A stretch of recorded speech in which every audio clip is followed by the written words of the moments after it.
Imagine a Sunday afternoon 30 years ago, or maybe 20. You were sitting on the living room floor, barefoot, watching a line of ants crossing a sliver of sunlight that cuts through the window. Dust motes float in the air like stardust. A broken plastic toy, a twisted piece of cardboard, or a puddle in the backyard contains entire universes. Time doesn't pass. It simply overflows.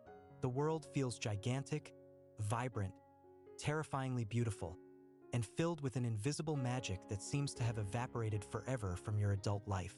Today, you walk down that same street under that exact same late afternoon light, but the spell is broken. The park nearby is no longer an enchanted forest. It's just a patch of grass with pending maintenance. The cardboard is trash, the puddle is an inconvenience for your clean shoes, and the sunlight is merely a reminder that the weekend is ending and your routine is about to restart. You usually blame stress, work, bills, or the loss of innocence for this shift. But neuroscience and evolutionary biology reveal something far more fascinating. The world hasn't lost its color, nor has it become any less interesting. What changed was your brain's software. The magic of your childhood wasn't a naive fantasy. It was an extremely sharp biological survival tool that your brain needed to activate to keep you alive. And the loss of that magic is proof that this exact same biological machine successfully fulfilled its mission to protect you from chaos. To understand where that magic went, we need to look at how your childhood brain perceived reality. When you were a young child, your prefrontal cortex, the region responsible for planning, logic, judgment, and predicting the future, was essentially an unfinished construction site. Without that mature structure to filter the world, you lived in a constant neurochemical state that scientists call hyperneuroplasticity. Every sound, texture, face, and scent was completely novel information. Your brain didn't have ready-made mental files to compare with what you were seeing. When a child looks at a spider, they don't think about its scientific name or whether it's poisonous. They experience the raw impact of 8 legs moving across a leaf. It is reality in its purest, unprocessed form. And to record all of that in record time, your young brain flooded your system with dopamine at every mundane discovery. Dopamine, contrary to popular belief, is not the neurotransmitter of pleasure. It is the neurotransmitter of pursuit, learning, and prediction error. When the world surprises you, dopamine spikes. And during childhood, everything is a prediction error.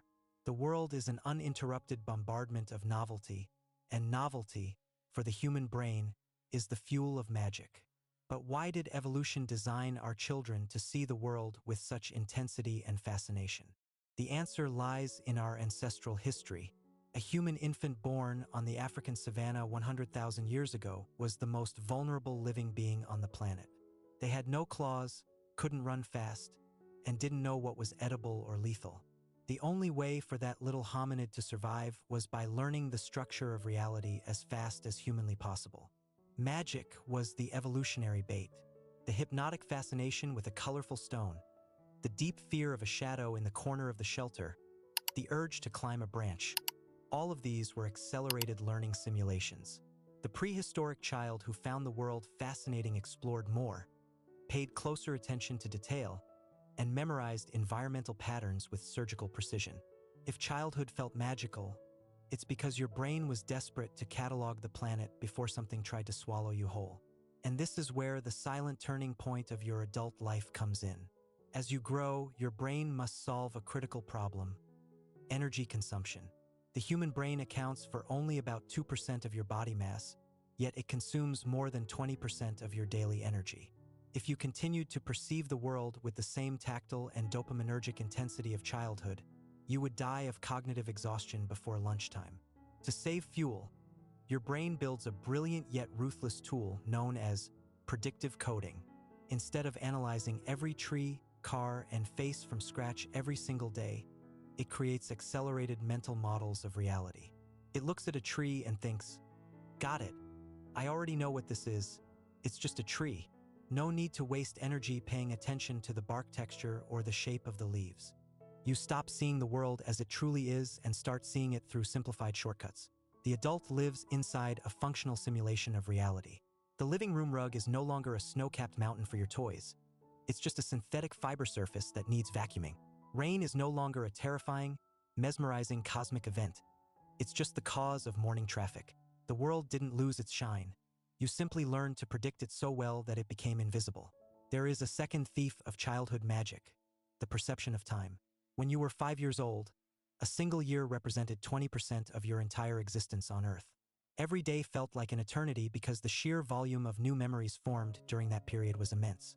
For your 30-year-old adult brain, 1 year represents a mere 3.3% of your accumulated life. And because your routine tends to be repetitive, your brain compresses the days. If you do the exact same things from Monday to Friday, waking up at the same time, taking the same route, staring at the same screen, discussing the same topics, your brain stores that entire week as a single compressed memory block. That is why months fly by, seasons pass in the blink of an eye, and that lingering feeling that life is slipping through your fingers becomes a permanent weight on your chest. Our Pleistocene ancestors didn't have wristwatches or digital calendars.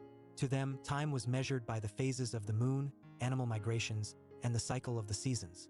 Their lives were filled with forced pauses, long quiet moments inside caves during storms, and nights spent around the fire with no screens for distraction. And in those moments of forced deceleration, the perception of time expanded once again. The good news is that childhood magic hasn't disappeared forever. It has merely been buried beneath layers of efficiency and automation in your adult brain. It's still there, waiting for a crack to reopen. And you don't need a time machine to access it. You just need to shatter the predictive models your brain uses to save energy. When you travel to a country where you don't understand the language, when you decide to learn an instrument from scratch in your 30s, or when you simply sit in a park, turn off your phone, and spend 20 minutes observing the minute details of a leaf swaying in the wind, something magical happens. For a few moments, your brain slows down, switches off autopilot, and realizes it cannot predict the next second. Dopamine begins to flow again. Colors look slightly brighter. Time seems to stretch out once more. You become, if only for a few minutes, that small primate fascinated by dust motes floating in the light. Adulthood gives us safety, shelter, food, and predictability. Things our ancestors fought and died for over hundreds of thousands of years. But routine extracts a heavy price for that stability: the numbing of our senses. You didn't lose your sense of wonder because you grew old. You lost it because you stopped looking at the world with the awe of someone who doesn't know what lies around the next corner. The next time it rains, don't just stare at the clock worrying about traffic. Stand by the window, listen to the water hit the pavement, and remember, the world remains just as magical and terrifying as it was when you were 6 years old. You just need the courage to turn off autopilot and truly look at it again.